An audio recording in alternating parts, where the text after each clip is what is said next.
Yesterday night, we received a distress call from our client, Dr. Matiang'I, that a score of elite police officers had surrounded his home with no prior notice, with no prior information as to why they wanted to arrest him. He had, or our client instructed us that he had prior knowledge that he would be arrested. In the wee hours of the night, we marshaled our efforts and went to his place. Of course, upon arrival, we found that they had dispersed. But then we assured him that if there is any offense that ought to have been committed or allegedly committed by him, the law is clear on what ought to happen. So this morning, we have moved the court seeking anticipatory bail. All of us know Dr. Matiang'I. He served in the previous regime as the CS for Interior, and we know his stand and position, and as well we know where his heart is with reference to duty. So our client is so much anxious. He has full anxiety together with his family as to what may happen next. This government has promised to follow the due process. The due process ought to be, if anyone is alleged or presumed to have committed any offense, there is presumably a requirement for notice to be served upon them and information extracted from them. Unfortunately, what we experienced yesterday night, is that threats officers are being sent to our client's premises without prior notice, without prior information, with immense chances of him being arrested. So we are seeking the protection of the court and the rule of law. The Constitution is clear that it protects every citizen, whether having served, serving, or to serve in the governments to come.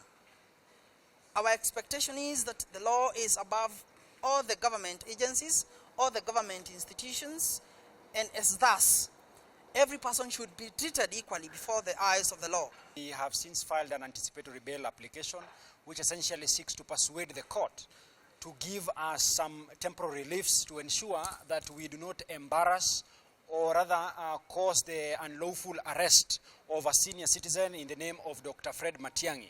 Now, one thing that we must be reminded as Kenyans is that the events that happened yesterday, the attempted arrest of Dr. Matiang'I, the former CS of the Interior, is a constant reminder to all of us of why we should be keen on protecting our current constitutional dispensation. You will recall that the current constitutional dispensation that we enjoy right now, the 2010 Constitution, is a fruit of what transpired previously.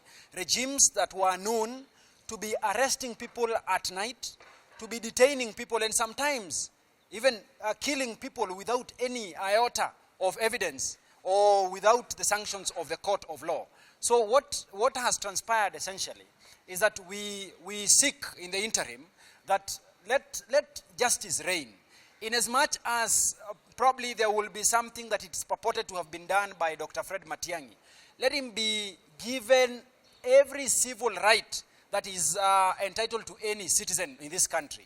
We cannot allow, since some people feel that during his regime, they suffered some pain, they suffered some strain due to his actions or inaction, whichever they are, that they should now treat him as they think outside the boundaries that have been set by law.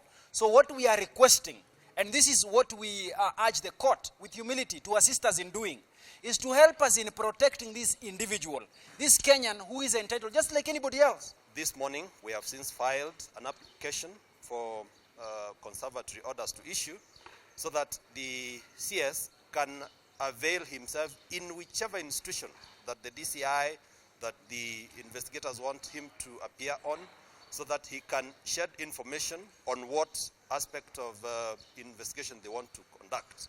Now, we are here to tell the country that the arbitrary way of doing things is a thing of the past. This is something we buried in 2010 after the promulgation of the new constitution, where everybody is under the law and under the guidance that the law gives. So what we are saying is that the attempted arrest of the CS was a witch hunt, was in bad faith, and in any event, due process ought to be followed. There were no summons, there were no warrants to conduct a search at his place.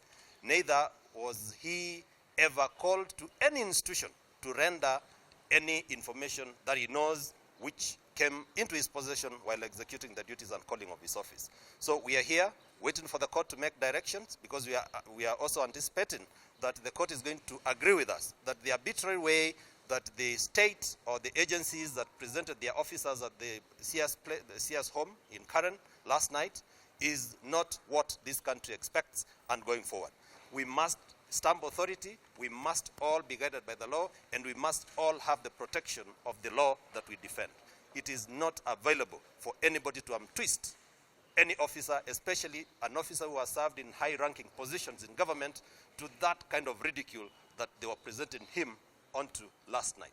So, members of the state, we appreciate your effort, because if it was not for your quick action by coming to that place and breaking the news that the CS was under threat of arrest, imminent threat of arrest, that could have gone, and the officers could have effected their actions where they could have presented a ridicule on the person of CS Matiang'I.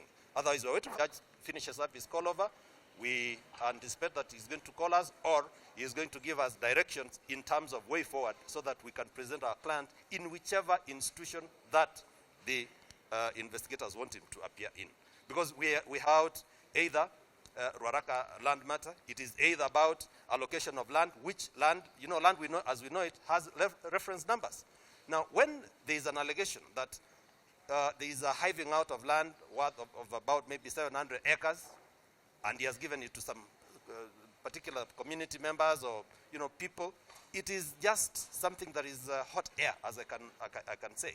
Now, the other issue that I know they are looking up to for that investigation is issues surrounding the Huduma number. These issues, the CS was not the accounting officer, even anything. If there was any issue in relation to the Huduma number, they would know who the accounting officer is, as opposed to them going to effect an arrest in the dead of the night. It is not available, and that is why we are saying, let the law take its course. Our client, the CS, former CS for Interior, summoned us with a distress call. We managed to assemble a team of over 200 lawyers. We went to his residence at Karen and found out strange-looking people after the CS.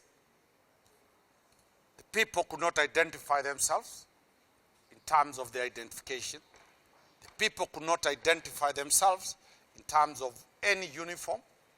The people could not identify the document called a search warrant or a warrant of arrest against the CS or breaking in order. These are the conditions the lawyers demanded, and nobody could show that. Today in the morning, we have seen the Inspector General has confirmed that none of his officers were present there. 3 questions. The whole night we have not slept. We have been at the CS's place.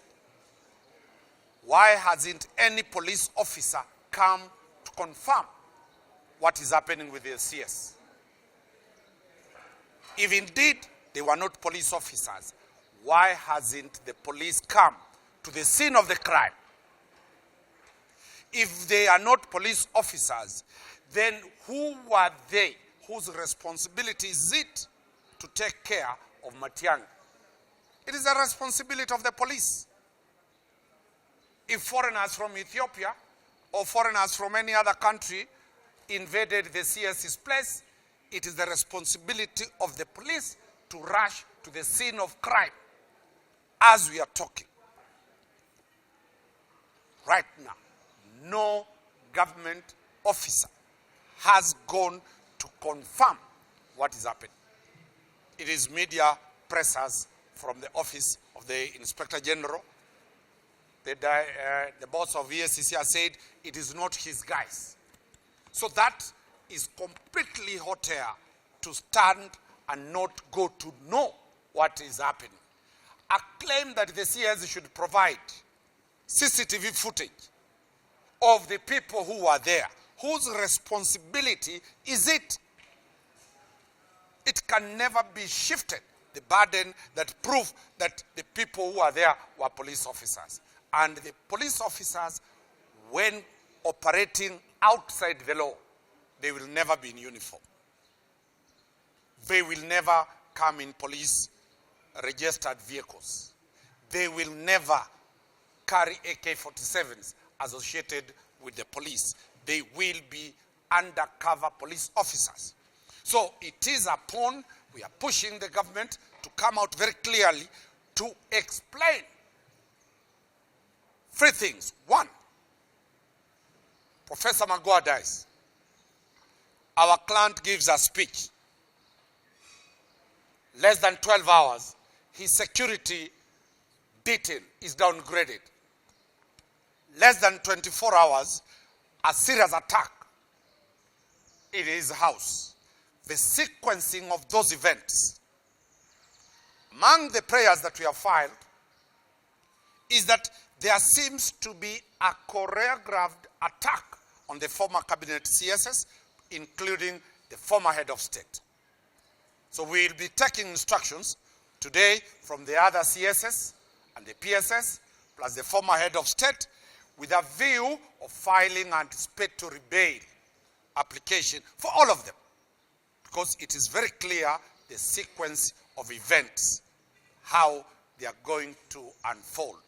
We are calling upon the judiciary as the final custodian of the rule of law to respond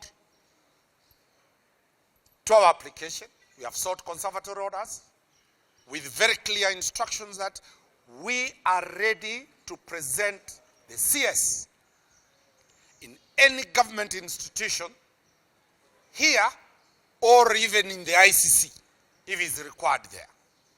The CS is ready to defend himself, to record a statement anywhere the government wants to do. We have full instructions. If it is an embarrassment to go and serve him with summons to appear before the DCI, we have instructions to receive the summons on behalf of the CS, and we shall present the CS wherever, the former CS, wherever is required, so that the due process takes place. The CS, we have instructions to tell the country that CS Matiang'I will not run away from this country. He will not go away from this country. He has not committed any known crime. Anybody with evidence, let him present that evidence. Mr. Matiang'I will be arrested if there is an offense. He will stand before a competent court of law. He has enough advocates to defend him. He himself can defend himself. So let it not appear that CS Matiang'I is in any mood trying to appear that is above the law. He is not above the law.